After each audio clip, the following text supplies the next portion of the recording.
दोस्तों नमस्कार। आज की कथा का शीर्षक है महाभारत में कृष्ण का योगदान। महाभारत केवल एक युद्ध की गाथा नहीं बल्कि धर्म, कर्म, नीति और अध्यात्म का गूढ़ ग्रंथ है। इसमें कई महान पात्र हैं, लेकिन यदि कोई एक ऐसा पात्र है जो इस पूरी कथा की धुरी है, वो है भगवान श्री कृष्ण। वे नायक नहीं पर मार्गदर्शक हैं, योद्धा नहीं पर युद्ध के निर्णायक हैं, राजा नहीं पर राजाओं के नियंत्रता हैं, राजाओं के नियंता हैं। उनका योगदान महाभारत की आत्मा है। आइए विस्तार से जानें कि श्री कृष्ण ने किस प्रकार से महाभारत में योगदान दिया, युद्ध से पहले, युद्ध के दौरान और युद्ध के बाद। 1.1 शांति दूत के रूप में प्रयास। महाभारत युद्ध की पृष्ठभूमि तब बनी जब कौरवों ने पांडवों को छल, कपट और अधर्म के माध्यम से हस्तिनापुर से निकाल दिया। 13 वर्षों के वनवास के पश्चात जब पांडवों ने अपने अधिकार की मांग की, तब श्री कृष्ण स्वयं शांति दूत बनकर धृतराष्ट्र के कौरव सभा में गए। उन्होंने दुर्योधन से बार बार कहा, हे राजन, पांडव युद्ध नहीं चाहते, उन्हें 5 गांव दे दो, वे संतुष्ट हो जाएंगे। लेकिन दुर्योधन का उत्तर अहंकार से भरा था, मैं पांडवों को सुई की नोक के बराबर भी भूमि नहीं दूंगा। श्री कृष्ण को तब ज्ञात हो गया कि अब युद्ध अनिवार्य है। उन्होंने स्पष्ट रूप से कहा, दुर्योधन, यह युद्ध तुम्हारे विनाश का कारण बने, तुम्हारा पतन सुनिश्चित है। 1.2 पांडवों का विश्वासपात। श्री कृष्ण ने पांडवों को केवल मित्र नहीं बल्कि धर्म का प्रतिनिधि मानकर उनका साथ दिया। वे जानते थे कि यह युद्ध अधर्म और धर्म के बीच कौरव सत्ता के प्रतीक हैं और पांडव धर्म के। युद्ध के समय श्री कृष्ण का योगदान। श्री कृष्ण ने स्पष्ट कहा कि वे नहीं करेंगे, लेकिन युद्ध में 2 विकल्प दिए। एक ओर उनका नारायणी सेना, दूसरी ओर वे स्वयं, लेकिन निष्क्रिय। दुर्योधन ने सेना चुनी और अर्जुन ने श्री कृष्ण को। यही निर्णय महाभारत के इतिहास का सबसे निर्णायक मोड़ था। श्री कृष्ण अर्जुन के सारथी बने। रथ हाँकने का कार्य करते हुए उन्होंने युद्ध के मैदान में जो किया वो अमर है।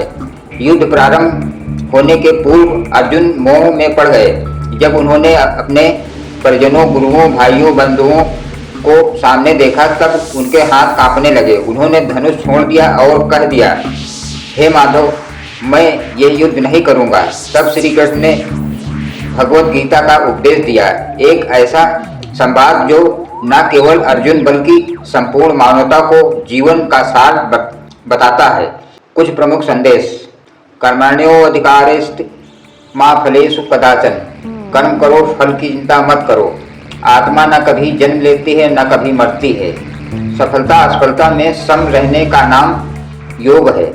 श्री कृष्ण ने अर्जुन को उनकी कर्तव्य बुद्धि का स्मरण कराया और उनका आत्मबल लौटाया। युद्ध के दौरान श्री कृष्ण ने कई बार ऐसे सुझाव दिए जिससे पांडवों को निर्णायक बढ़त मिली, जैसे भीष्म को सरसैया पर लिटवाना। जब भीष्म को कोई पराजित नहीं कर पा रहा था, तब श्री कृष्ण ने शिखंडी की योजना बनाई जिसे अर्जुन ने भीष्म को घायल किया। द्रोणाचार्य की मृत्यु की रणनीति। श्री कृष्ण ने कहा, यदि द्रोण को लगता है कि उनका पुत्र अश्वत्थामा मारा गया है तो वे शस्त्र छोड़ देंगे। यही से अश्वत्थामा हतो नरो व कुंजरो व वाली चाल चली गई। कर्ण की मृत्यु के समय निर्णय।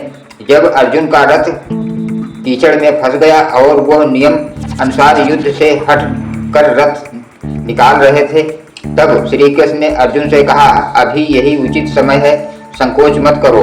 यह रणनीति श्री कृष्ण ने धर्म की रक्षा के लिए चुनी, क्योंकि कर्ण भी पांडवों के विरुद्ध अधर्म के पक्ष में था। दुर्योधन की जंघा तोड़ना। श्री कृष्ण ने भीम को संकेत दिया कि दुर्योधन की जंघा पर वार करो, क्योंकि वो अपनी जंघा पर द्रौपदी को बैठाने की बात कर अपमान कर चुका था।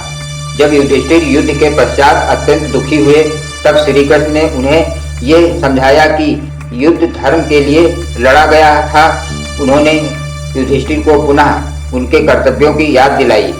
राज्य चलाने की जिम्मेदारी, प्रजा का कल्याण। गांधारी ने अपने 100 पुत्रों की मृत्यु के लिए श्री कृष्ण को दोषी ठहराया और उन्हें श्राप दिया, तुम्हारा यदुर्वंश भी एक दिन आपस में लड़कर नष्ट होगा। श्री कृष्ण ने उसे स्वीकार किया और कहा, जो जन्म लेता है उसे नष्ट भी होना पड़ता है। मैं जानता हूँ कि यह श्राप समय आने पर पूर्ण होगा। युद्ध के कई वर्षों बाद श्री कृष्ण का यदुर्वंश आपसी कलह और मदिरा पान में नष्ट हो गया, जैसा गांधारी ने श्राप दिया था। अंततः प्रभास क्षेत्र में श्री कृष्ण एक वृक्ष के नीचे ध्यानस्थ हुए, जहाँ शिकारी ने उन्हें पद्मासन की अवस्था में समझकर हिरण मान लिया और तीर चला दिया। श्री कृष्ण का यह अवसान केवल शरीर का था, वे अविनाशी हैं। महाभारत में श्री कृष्ण केवल एक पात्र नहीं बल्कि एक चेतना है।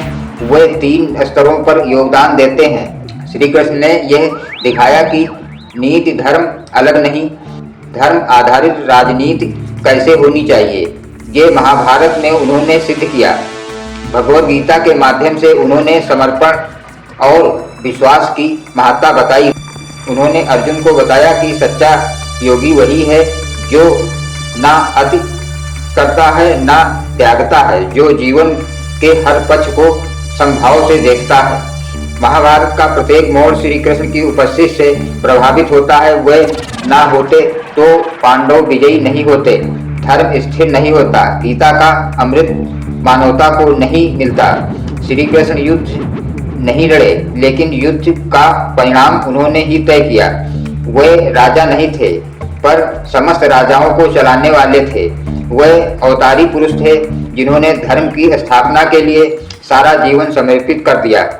संक्षेप में श्री कृष्ण का योगदान: राजनीतिक शांति प्रस्ताव, कूटनीति, कौरवों को बार बार चेताना, सामरिक अर्जुन के सारथी, रणनीति निर्णायक सलाह, धार्मिक आध्यात्मिक गीता का उपदेश, धर्म स्थापना, आत्मज्ञान, नैतिक नीति और धर्म का संतुलन, सच्चाई की रक्षा, जीवन दर्शन, योग, शक्ति, कर्म और गूढ़ता।